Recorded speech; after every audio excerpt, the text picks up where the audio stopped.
everybody. I hope you can hear me, the mic's working correctly. I just have a couple of announcements I have to make. It's that you will note that by law this meeting can be filmed and audio recorded, photographed or reported electronically by the use of social media by anyone attending. Bring the microphone closer. This does not apply to any part of the meeting that is held in private session. I have to inform you that the council will be videoing the meeting, and there'll be several people sound recording the meeting. Anybody that does not wish to be filmed, I would suggest should move out of range of the cameras, perhaps over there. Welcome to this very important meeting of the Cabinet. I want to take this opportunity at the start of the meeting to outline the process we have been through to get here, and also how I propose to run the meeting tonight. I start by saying that I know that there are some very difficult issues to be tackled in this local plan process. However, there is an absolute requirement for us to make speedy progress with the preparation of our local plan.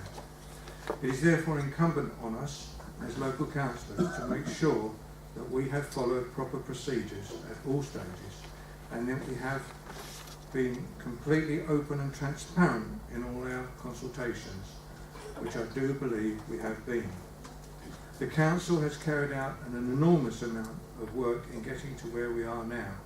We have commissioned a whole number of studies, we have consulted with a huge number of bodies, and have carried out a vast array of appraisals to get to this point. Everything we do has to be based on sound evidence, and this is the reason why we have carried out so much work to date. The Cabinet Housing and Planning Panel met on the 11th of December 2014 to consider the issues in the documents, and following their deliberations they have made a series of recommendations to us tonight.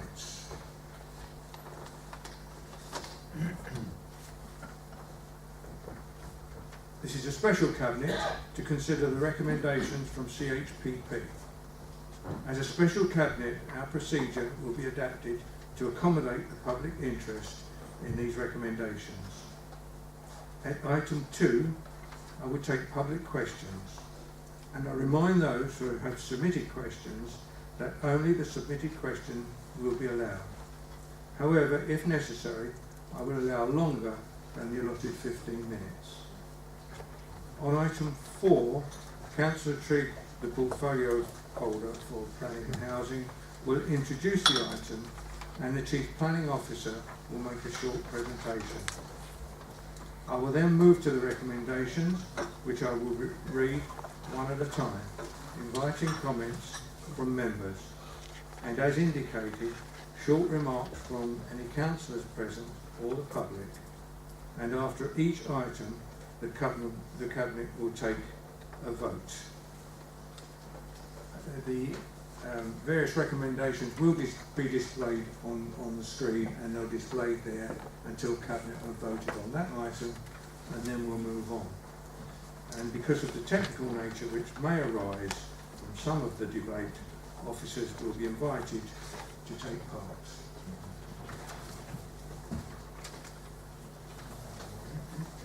Item 1, apologies for absence. There is one apology, Chairman, from Councillor Helen Bromley. Item 2 is public question time.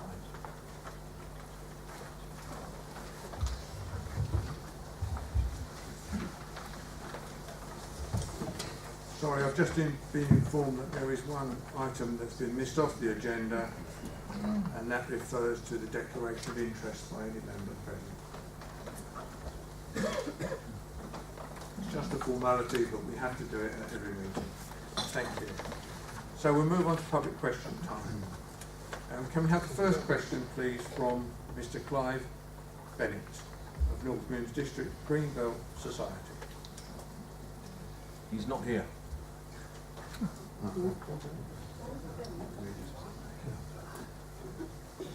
Right, Okay. So we move on to item 2, question 2, from Ms. Anne Berry. Don't you ask him to read his question out in his absence? Clive Bennett. We could only really do that if he was here.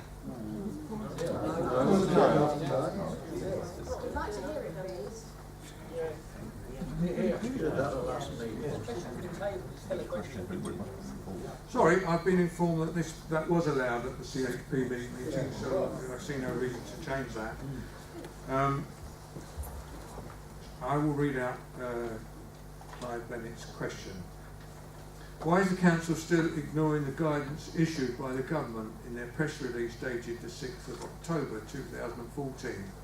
Councils must protect our precious Greenbelt land. For example, by selecting sites in our parish which are directly affected by flooding due to a floodplain or created surface water due to the ecology of the area and inherent ponds, and by not addressing the sewage situation, this is already at overcapacity, resulting in surface sewage affecting residential properties and local farmland. The Council's own website identifies this as affected by sewer flooding. I think that should have been these. And the response will be given by Councillor Trigg. The Council must demonstrate that it has left no stone unturned in seeking suitable sites to meet the need. Sites which lie entirely within a floodplain have already been rejected. The capacity of sites where a small proportion of the site lies within the floodplain have been revised downwards so that no development will take place within it.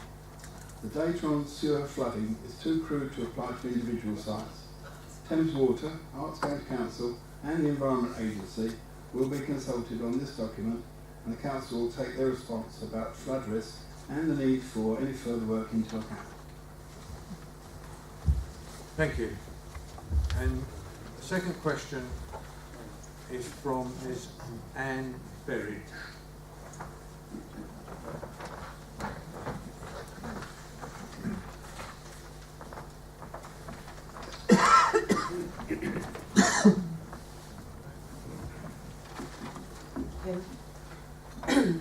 The decision taken last week to include Panshanger but exclude many other finely balanced sites around the borough seems very unfair and leads yet again to an unbalanced allocation of new housing. Achieving balance and fairness has been a stated aim in many recent meetings, and yet, when push comes to shove, this draft plan is no fairer than the last one, especially to those living in Welwyn Garden City and Hatfield. Can the Cabinet please justify this?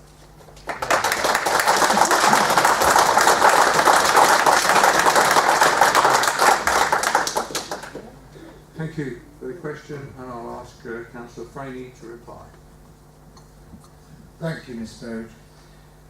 The aim of achieving a fairer distribution is the starting point. However, the Council has to take into account where there are suitable sites which can be delivered over the planned period which do not have an unacceptable impact. A distribution based on the more favourable sites will result in development around towns and villages. Thank you. Is that the answer? That's the answer.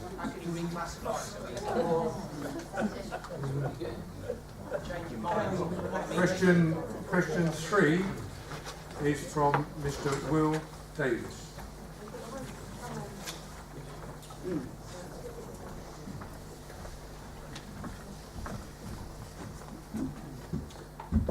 Good evening. Sounds like this is working. So my question is, how can Councillor Trigg justify reneging his position on Panshanger?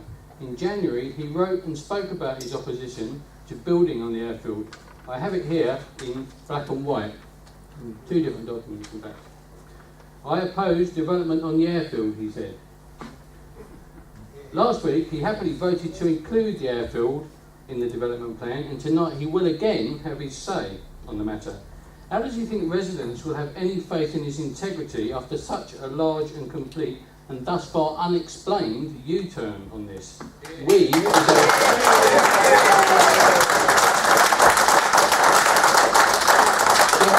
Just to finish, we deserve better than this, and I think.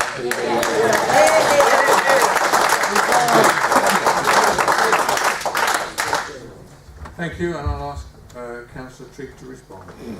Thank you, Mr. Davis, for that question. In voting, I took account of my responsibility, not only as ward councillor, but also in my new role as Planning and Housing and Community Executive Member.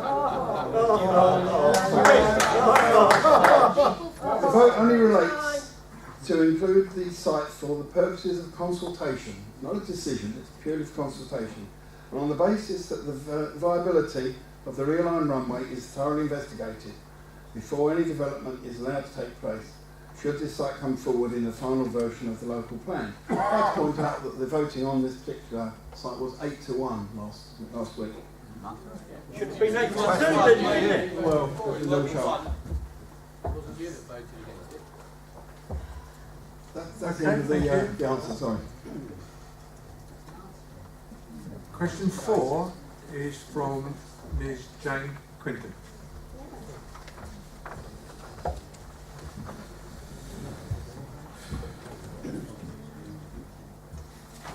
The aviation legacy of Panshanger is being disgracefully destroyed. 2 reports from aviation experts submitted to the Council recently outline the economic, social and educational advantages of retaining aviation in the borough. Does this Council not care about retaining this legacy and the opportunity it clearly presents to the borough to increase innovative business development, training and sport, and give Welwyn Garden City a unique advantage in this area?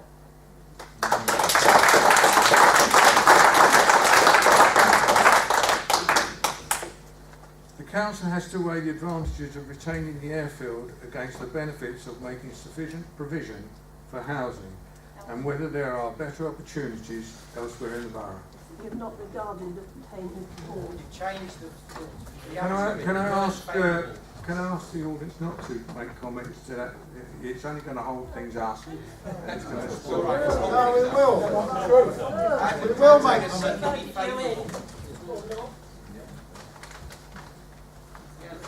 Thank you. Question 5 is from Mr. Paul Matthews. Good evening. Months of technical work was carried out by the Council's planning professionals, which resulted in the Panshanger Airfield development being considered as finely balanced. At last week's CH&PP meeting, this development was reclassified as more favourable. How were the councillors at the meeting qualified to usurp the previous view with no consultation or advice apparent from the officers? And if the previous matrix has been updated, can this be made available for scrutiny, as there were flaws apparent in the previous issued document?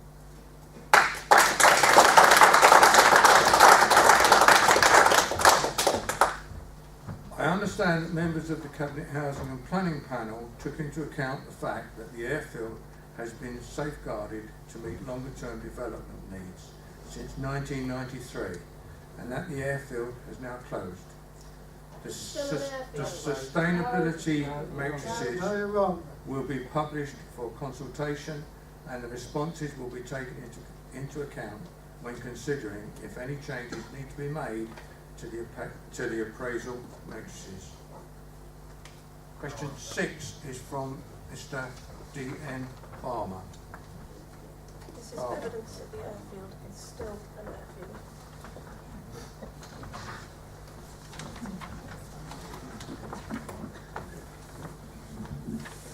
What does this council care about when deciding which sites to take forward? Mistakes have been made in the past which severely undermines the council's credibility. Have they paid no heed to the previous planning inspector's report of 2004, which stated at 4.2.7 through to 4.2.11 that it would not be sustainable to develop the Panshanger aerodrome site, adding at 4.2.9 Alternative ASRs, its area of special restraint, at Welham Green and Cuffley appear to be more suitable, more sustainable and sustainable locations as safeguarded land for housing.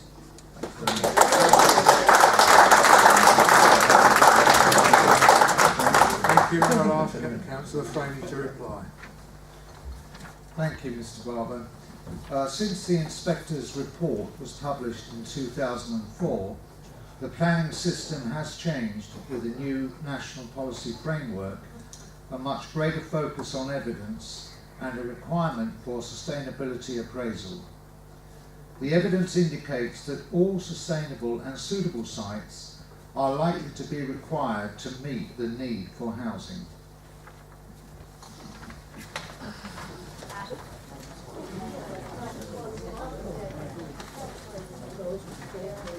Question 7 is from Ms. Janet Hayden. Good evening. Why have the councillors and planning officers not attempted to justify a lower housing target than the 12,500? This OAN figure is guidance and can be challenged on the right grounds. A few years ago, this very council stood behind the local No Way to 10K campaign and ultimately won its case. Why is it that this council and its councillors today appear happy to roll over and not offer any challenge to the figures far higher than 10,000?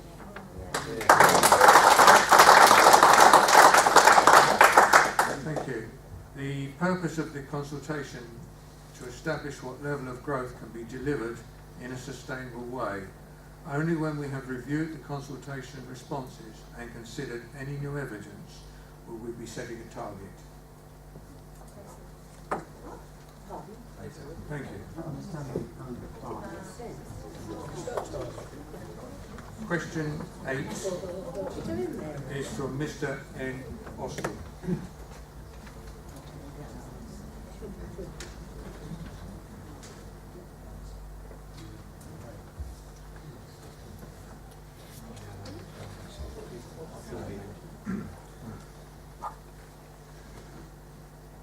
In that case, I'll read Mr. Austin's question out and I will respond to it. The council officers have decided some sites are more favourable than others, designating them more favourable, with the remainder either finely balanced or less favourable. The CHPP have suggested to the Cabinet that the public are only consulted on the more favourable sites. The SHLAA is a legal document and states that some sites, for example BRP6 and BRP12 in Brooklands Park, are suitable for development and comply with the NPPF.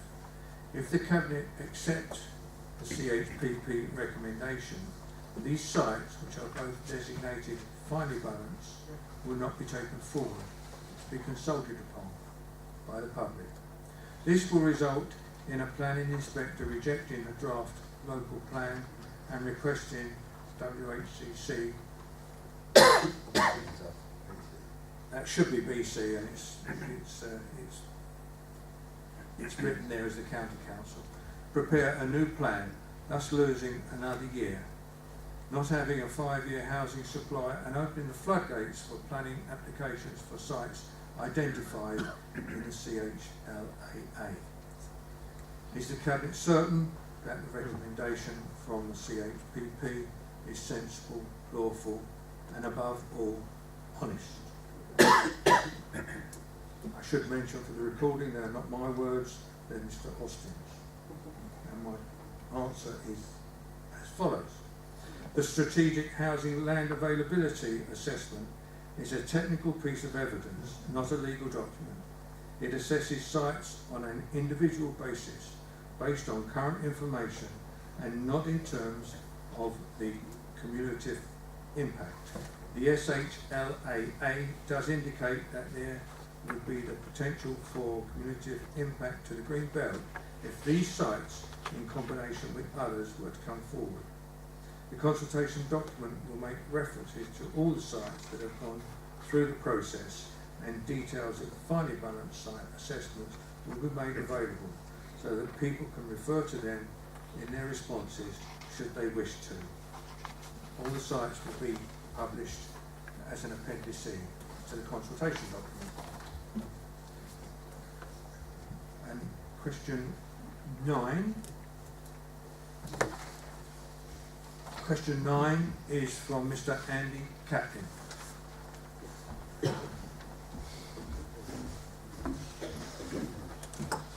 I would like to ask a question in regards to proposed site WEG10 in Welham Green, Dixon's Hill Road.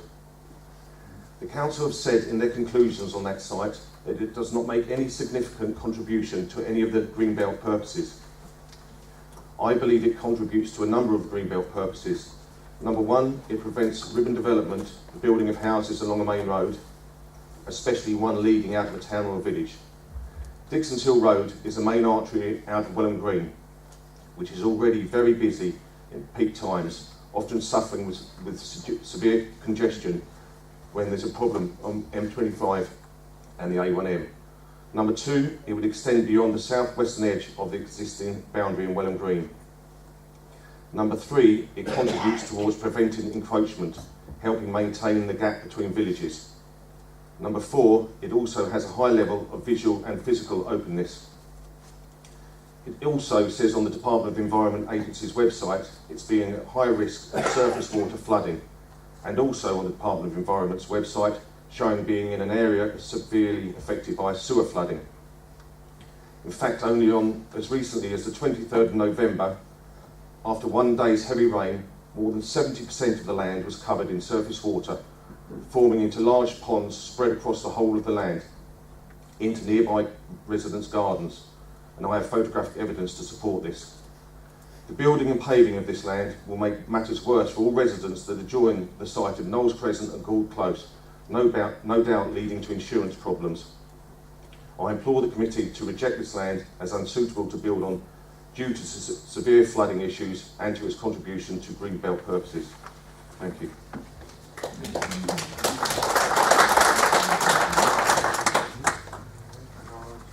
I'll ask Councillor Trigg to respond. Okay. The Stage 2 Greenbelt site review, which has been carried out in partnership with independent consultants, concluded that this site performed a partial but not significant role in terms of the purposes of the Greenbelt. The Council is aware that part of the site is at high risk of surface water flooding and has been taken into account when assessing the suitability of the site. The data on sewer flooding is too crude to apply to individual sites. Thames Water, Herts County Council and the Environment Agency will be consulted on this document, and the Council will take their responses about flood risk and the need to for any further work into account before preparing the final version of the local plan.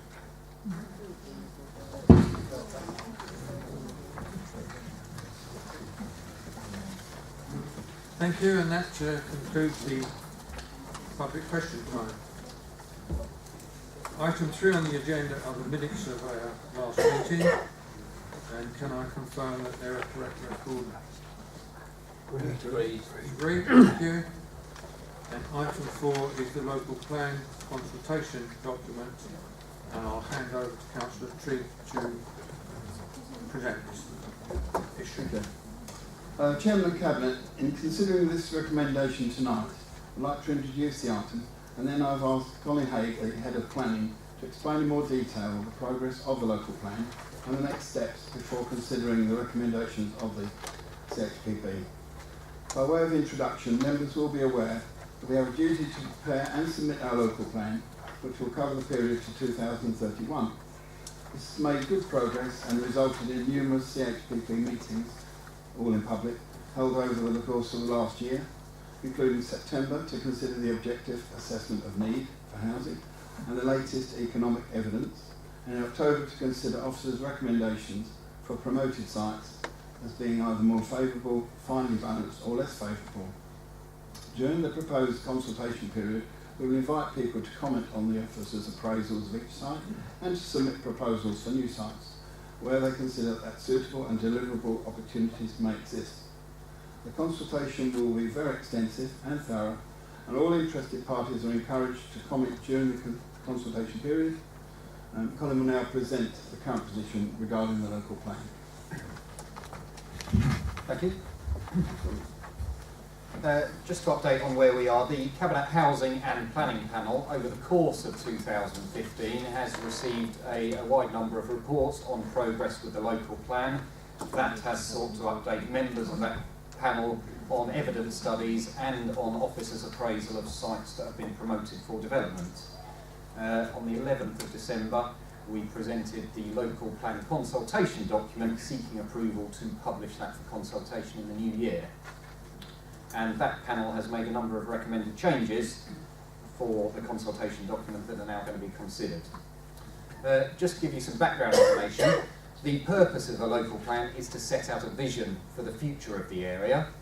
The responsibility set by government guidance is that councils should seek to meet their objectively assessed need for development, and that unless there are adverse impacts that would significantly and demonstrably outweigh the benefits. And the purpose of this consultation document with members of the public, with statutory bodies such as the Environment Agency, Highways Authorities, and all other consultees and interested parties, is to test exactly where that appropriate balance lies between meeting our objective development needs and looking at the adverse impacts on issues such as the Greenbelt, environment, flooding and infrastructure. The guidance is that in order to end up with a sound local plan, council should look to leave no stone unturned by exploring all the possible options at an early stage. And the sustainability appraisal we prepared looks at the pros and cons of different options to demonstrate that those reasonable options have been considered.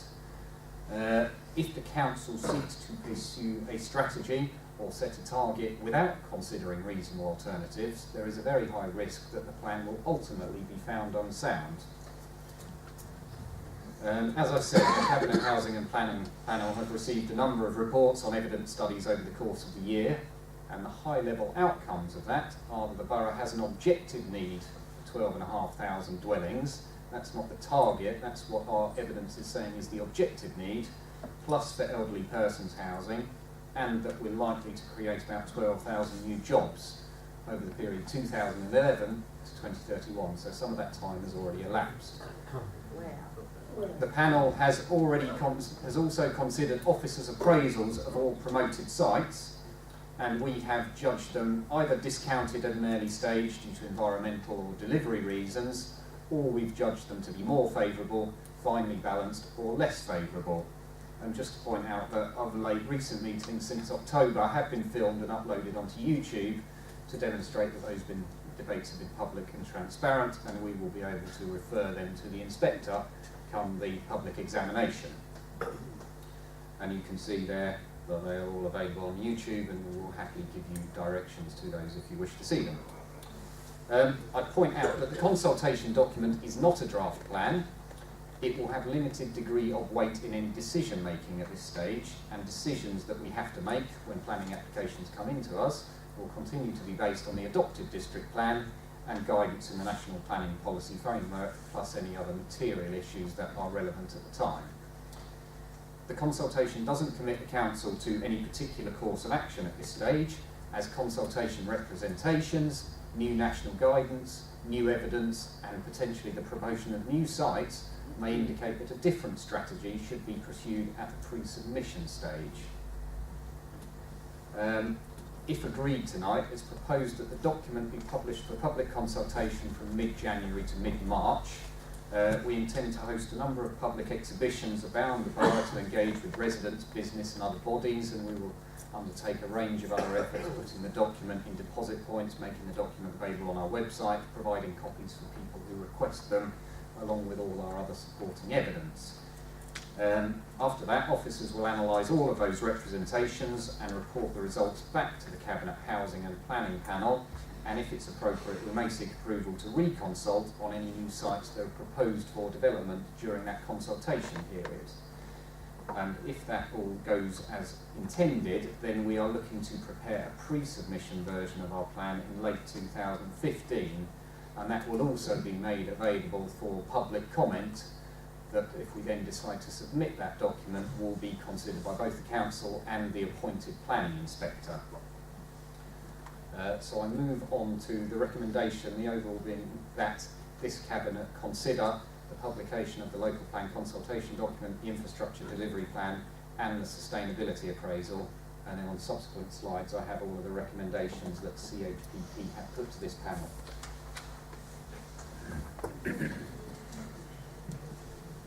So that's, we're taking item 1 first, or are we moving? Okay, so can we take 1A for our first area of concentrate for debate? Anybody's got anything to say about the plan? Sorry, we have got a bit. Councillor Charles. Yes, please. I've got a question.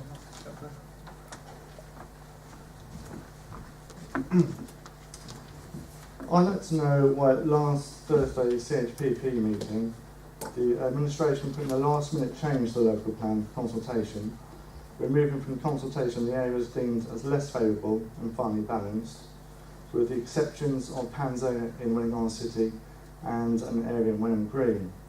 The chairman of the committee said this was done to simplify the consultation process, but does this not at best present a prejudged opinion by the Cabinet on these areas, leading to the increasing likelihood that the areas not removed will be built upon, and at worst cause large delays should the areas removed be required, as they would not have been properly consulted on?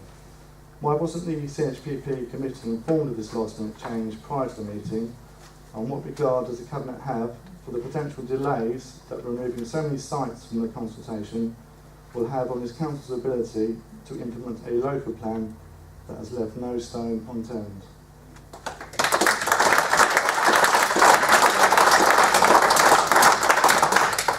We're actually here tonight debating the recommendations from the CHPP.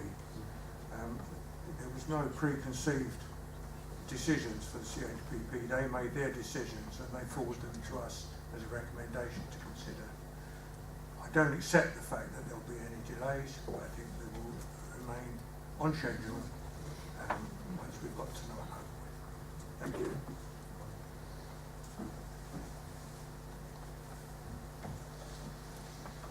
So if there's no more questions on 1A, can we accept that recommendation? Agreed. Yes. Thank you.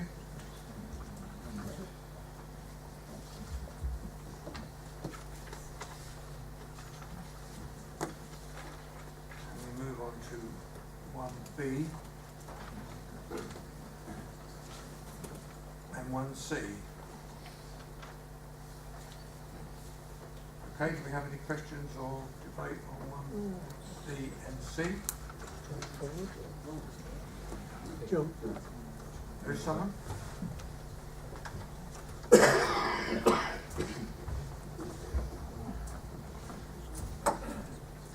Hello, my name is Ian Skibbo. I live in Welling Parish. I really want to restate the question that was asked under 1A. If a consultation only takes place on, I think, approximately 5,000 of the non-urban area potential for building, and the suggestion is that 12,500 will be needed. How does the council intend to get from the something like 8,500, which is the urban capacity, plus the existing, plus the favourable sites? How does it intend to get from there to the 12,500, which your evidence suggests will be what the inspector is going to be looking at?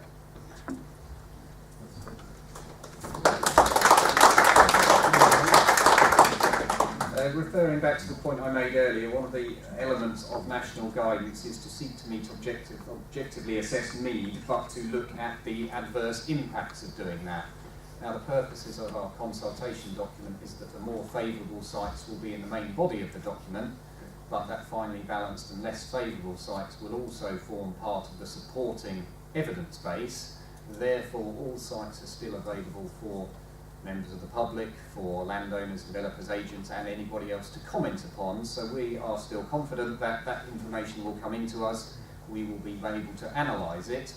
Once we have analysed all of that information and report back to the Cabinet Housing and Planning Panel, the Council will have to take a judgment on its objective need figure and whether the adverse impacts are so great that we feel it is appropriate to set a target lower than that and to justify that to the inspector at examination. And that's the purpose of this consultation document, to gather all of that information and ultimately reach a decision on what balance we feel is appropriate for the borough.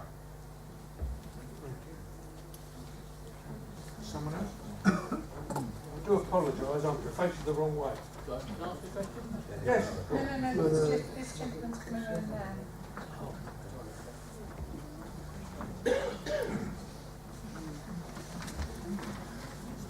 My question just goes back to what's already been talked about, and can you prove to us and look at the evidence properly again as to why you can classify or reclassify Panzanger? And look at the evidence properly with the documentation you've been given. And can we talk about it again, and can you reassess it? You reassessed it last time, we easily won't be enough. reassessing it tonight, but I think... No, but I'm saying, can you table to reassess it? Can we ask people who are asking questions to say who they are? Because I think that would Sorry, be quite Simon helpful. Watley, Thank you. Where? Panzanger. Westman. I think really your question is for probably the next item or for... I'll stay here then, for can I? one. I'll wait. As much as I enjoy looking at you, I think we've got to make room for other people. Well, you might as well answer the question now, really. I mean, it's all right. Will Davis wants to speak. All right? Yeah.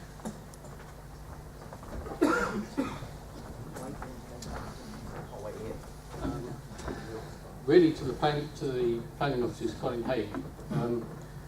We spent a lot of time raising awareness of the last consultation, 2012, 13, a lot of time, because we soon realised that so many people didn't know it was happening. So I'm hopeful and confident that this time round you are going to do a better job of raising awareness of it. We hope that.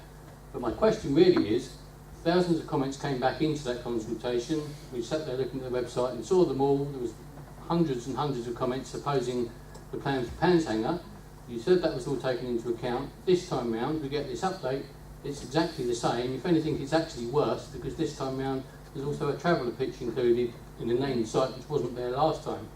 So although we keep being told this time it's all in the consultation, you'll get your chance in the consultation, we've been round that loop before, and then we were faced again with another consultation where nothing had changed for people that live in Panzanger. So I don't have any confidence in us going on spending a lot of time wading through the website, putting our comments in, any confidence that there'll be any difference at the end of it all. So I'd like some reassurance that what does go into this consultation will be taken on board, and you will put weight on what local people have to say.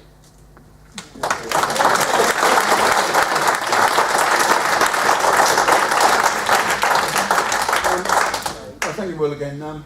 Well, basically, the consultation is not just with residents, it's with the Environment Agency, Health Council, Education. It's global. I'm talking about residents. Obviously. You know, I'm your ward councillor, so I will do what I can. Like this, that's what you'll do for us, vote it through. No, that's not true. We have to make planning, you make your mind up. Okay, I think we can move on. We've got to move on. Time now. Gentleman here wants to say something? Resign. Again, Andy Catlin. With regards to site WEG10, it's been said within conclusion from the council that it's deliverable within 5 years.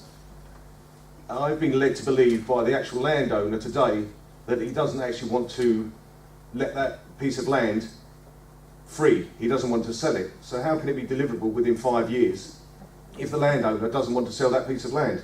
Well, then it'll come through the consultation thing. So how does it even get to this stage if the landowner doesn't want to sell it? It's just been put forward by a developer. He will have originally put forward the sites, and we will have checked with the landowner, we've checked with all the landowners that they were willing to promote their sites. So the information is based on information that was given us by the landowners. If that is no longer the case, then we will be able to take account of the changed position. Well, I've been assured that today, that he doesn't want to sell that piece of land. Well, if you would like to write into us, Yeah. then Okay, well, I'd like that to be noted. Thank you.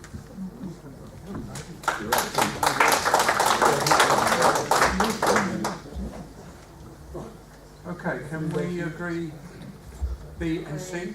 Yes. Thank you. We'll move on to D.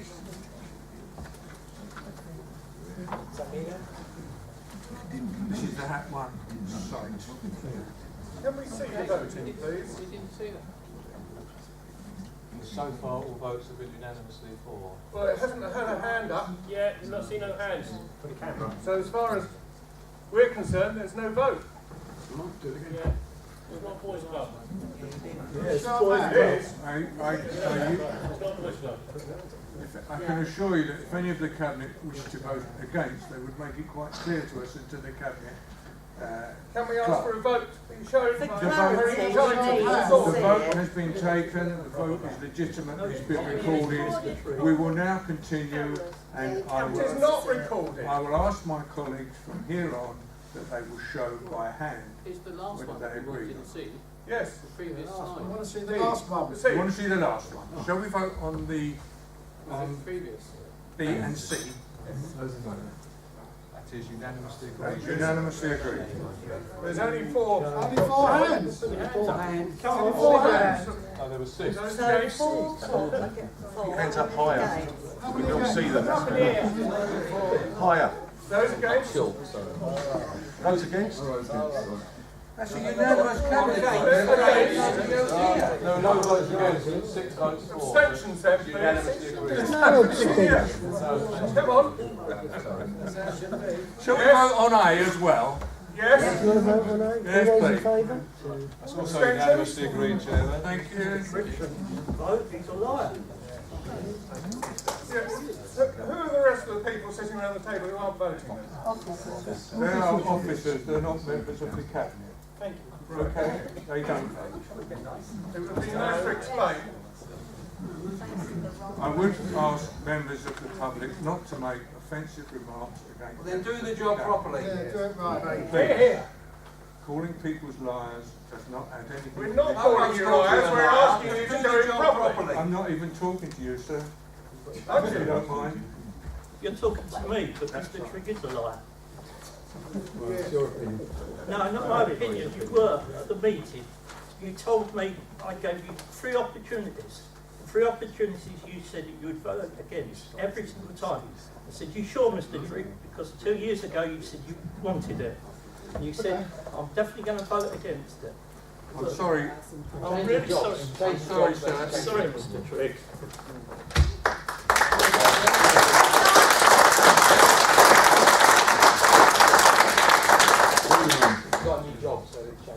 I should warn you that offensive remarks or insulting remarks against members of the Cabinet will only mean that I'll have to ask whoever makes those remarks to leave the meeting. I wasn't being offensive. I'm sorry, sir. you were indeed. No, you were indeed. I was telling the truth. Right, 1D. This is the hat one. Tony. Yeah, I just want to make a quick point. For those who are at the CHPP, Councillor Bell made some excellent points on this, and the key thing was the importance of the coalescence issue with Welwyn Garden City. And I'm glad that's come in this recommendation. And also that there's a reduction because these are 2 very big sites around Hatfield. Great. Ma'am. Thank you, Mr. Chairman. I would completely support that. I was delighted when CHPP made the decision to reduce the size of Hatfield. Thank you. Any comments? No? Can I ask you to vote by raising your hands, please? That is unanimously agreed, Chairman. Thank you. And we move on to E.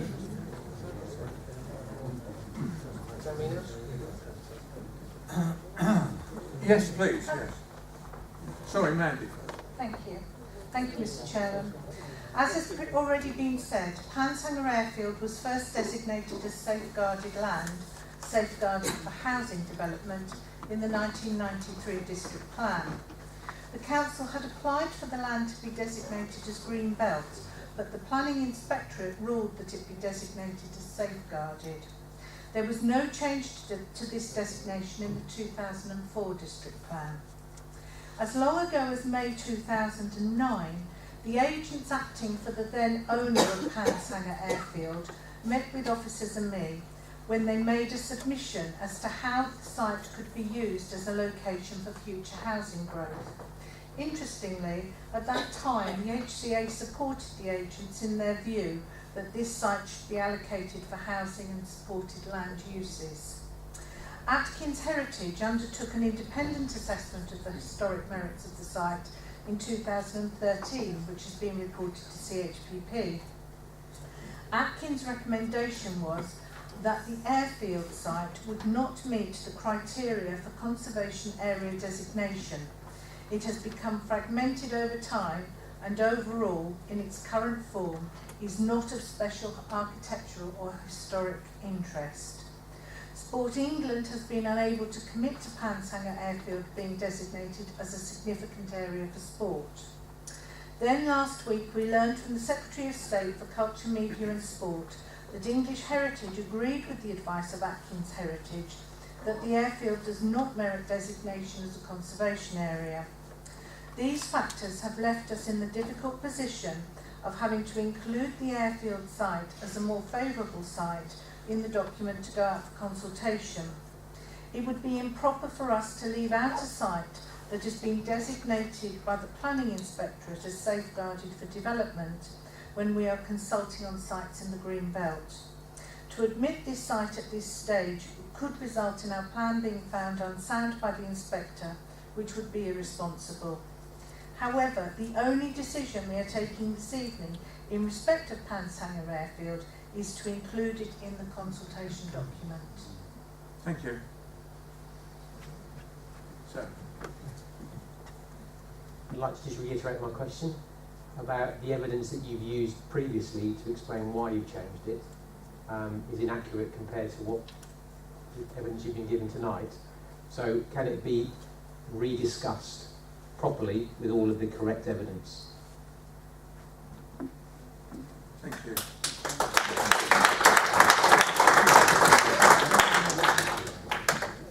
Yeah, the purpose of the consultation is to have that debate. If you feel there is evidence that we have not included, not taken account of, then I encourage you to make that submission and it will be considered by officers and then reported back to the Cabinet Housing and Planning Panel for their consideration. That has been done. You have it in front of you as well. So. Good. Okay, can we then vote on... Sorry, is someone... Sorry.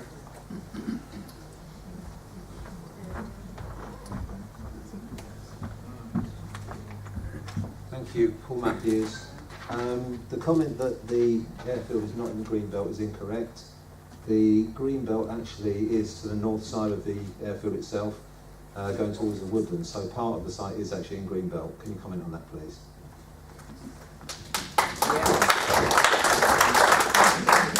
The area of land identified in the consultation document just relates to the area of land designated as safeguarded land and not any of the green belt land. So the development is not going to happen on the green belt, is that what you're saying? That's correct. That's what's been consulted on, is the area of land which is designated as safeguarded land. The land beyond that is not referred to in the consultation document at all. Okay, thank you. Roger? Yeah. Okay, as ward councillor, I have to explain that earlier this year I confirmed my opposition to developing the airfield. This I did as a ward member and with Sport England objection to the loss of the airfield at that time. Since that date, the airfield's owner have closed the airfield, and tonight's report includes the council's requirement that a relocated runway must be considered by the owners of the site, and this has been taken on board by Mariposa. This would not take up the whole site, but if moved to the north, could allow for an airfield to operate. And if you look at the report, page 61 covers this point. I personally I've now the role as executive member for planning since June this year, and this gives me the responsibility for the whole borough. and point out again that the recommendation last week was 8 votes in favour and 1 against. So my vote was one of the 8. In favour. In favour. Step down. Conflict of interest? Thank you. I think we can take the vote on that now, please, by hand. That is unanimously agreed, Chairman. Thank you.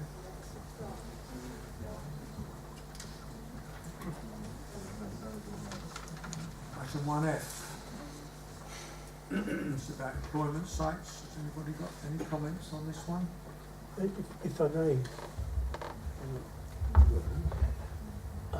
I know that we're going to the Environment Agency, but just the name Marsh Moor says something. And in fact, even in today's local paper, there is people standing knee-deep in water for the floods that they've had there. So I trust that we will be taking extra looks at this. Thank you.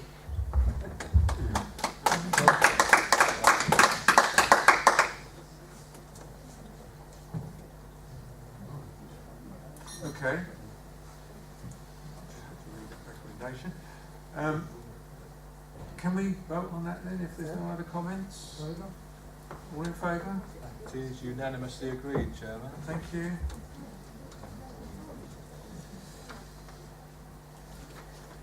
And G, that's the letter that the councillor, having written to the Secretary of State about forming a garden city elsewhere in the county.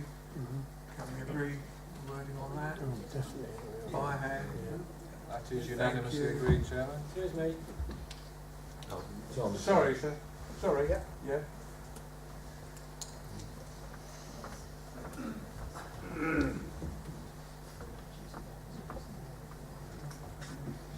I'm Ian Merton. I represent the Little Heath Action Group, which has been formed because of the concern about the building on Greenbelt full stop, and I'm talking here about everybody who is affected by that. I used to be in a large footsie company, and one of the lessons I always learned was when you have a problem, and clearly there's a problem about housing, you look at all the options. I don't believe we've looked at all the options. You've only looked at some options, and the other option that could be looked at, which is along the lines of this point, which I now see you're writing to the right people about, is the Garden City concept. When we already had 80% Greenbelt in this whole of the borough, why are we trying to build more on Greenbelt land and affect everybody around it with all the resultant congestion and problems from infrastructure, when an alternative would be take it from a bigger level across Hertfordshire in total, where there is non-Greenbelt land to be built on, and plenty of it, where we could consider that. Now, this council appeared not to take any notice of that until people have written in. In other words, it needs a bigger picture to be looked at as an alternative option. If they can do it in Oxfordshire and Bicester, which is nowhere near the sort of, I suppose, the depth of people around in the area and the sort of Greenbelt, why can't we do it for our borough and all of Hertfordshire? Surely that does make sense and would resolve a lot of the issues we're having with people who are very concerned generally around the borough on how we are going to have to deal with all this extra population and all the problems that subsequently comes from it. We in Little Heath are very concerned. We have got 30% plus more to go in with no roads to cope with it. So that's my question, please. Why hadn't we thought of this before, and why is it going in as a last minute amendment?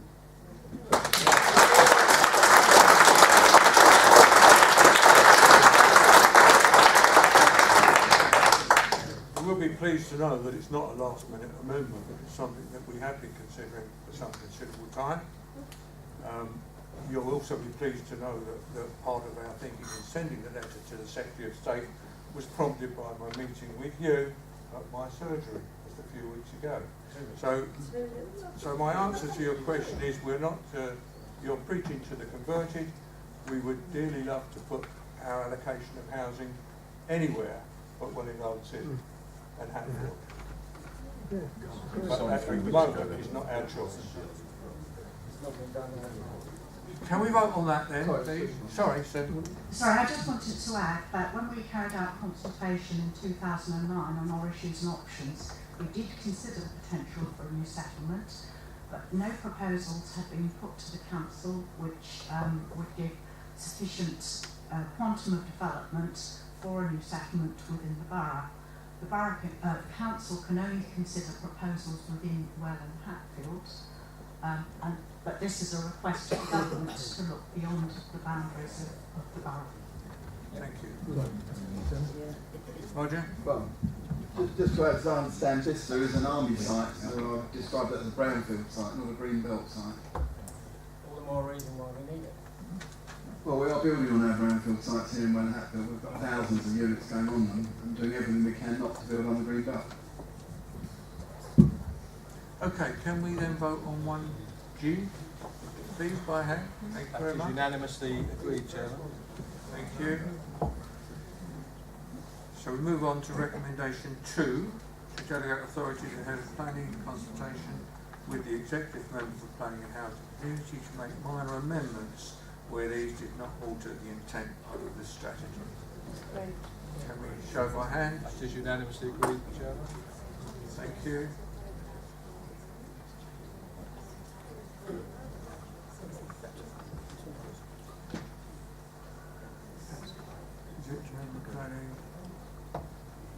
Oh, I see. So we're just going to amend 3 to include the head of planning as well as the executive member, as we have in the one above. Okay, with that amendment, can we agree that? Excuse me. With a show of hands. Sorry. I'd like to ask a question. Yes, please. Is it on this particular item? Okay. My name is Frank Harris.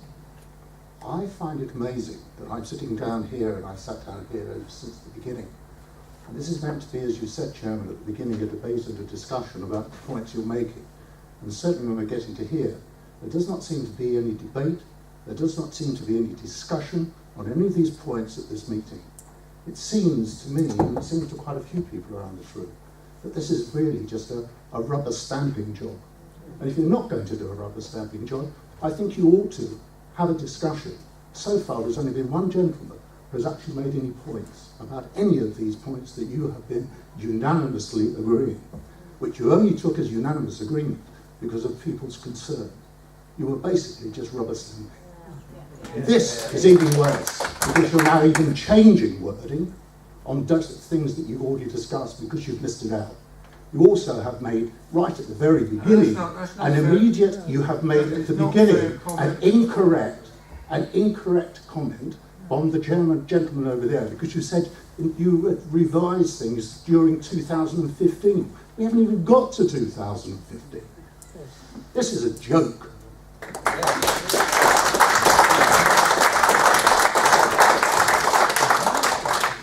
Okay, can we take a vote on 2 and 3 then? Well, just to point out that the CHPP were unanimous on all these points of the items 2 and 3. Unanimous vote for all parties, everybody agreed. That's correct. And we're agreeing it tonight. I'd also make the comment that probably this is the most discussion and debate, including the public remarks, that we've ever had in any cabinet meeting. And I intended right at the very beginning to make sure that everybody present would have every opportunity to voice their opinions, and I think I've done that. Thank you. Thank you, Chairman. I mean, the only thing I would say on this, and I understand the last gentleman's frustration, but this is what we're agreeing tonight is a recommendation from the Cabinet Housing and Planning Panel. They're the people where the discussion has taken place, and we're not rubber stamping, because we have had discussion and we've had input from members of the public, but it is the recommendation of the Cabinet Housing and Planning Panel that we're discussing this evening. Okay.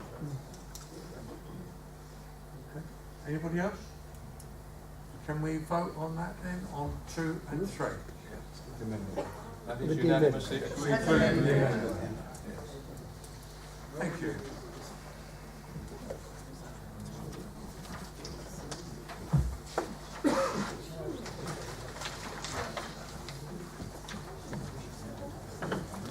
Okay, that's the end of the meeting. I do thank you, those that gave their opinions. And I hope we listened to you enough. I wish you a good night and Merry Christmas.